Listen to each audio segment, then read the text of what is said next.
Bonusi i pranverës i lidhur me rritjen ekonomike do të jetë gjithmonë. Gjylameti jep lajmin e mirë për pensionistët.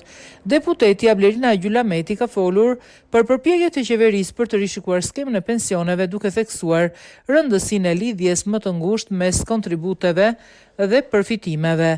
Në një intervistë, Gjylameti theksoi se lufta kundër informalitetit në paga është një element kyç për përmirësimin e sistemit pensioneve, duke mundësuar pensione më të larta dhe më të qëndrueshme për qytetarët.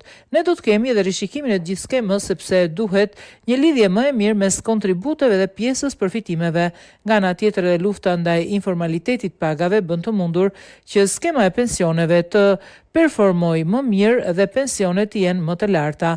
E them këtë sepse kemi bërë një punë të mirë për pjesën e formalizimit të tregut të punës në mënyrë që të mos kemi më punonjës në të zezë.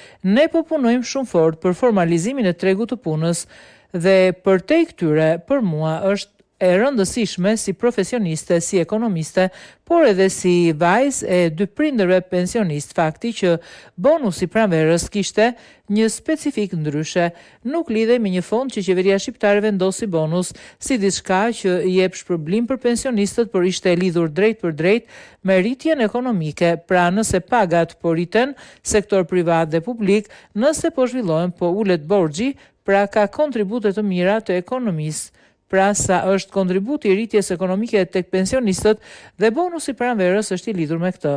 Është vendosur një përqindje që nga rritja ekonomike kalon automatikisht në një fond tek Banka e Shqipërisë për të kaluar në skemën e fondit pensioneve. Do të jetë gjithmonë dhe do të jetë gjithmonë më shumë në rritje, theksoi Gjylameti.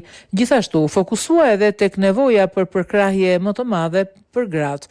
Ajo theksoi rëndësinë e mundësive të barabarta për gratë në tregun e punës, duke përfshirë mundësi më të mira për arsimin dhe trajtimin profesional.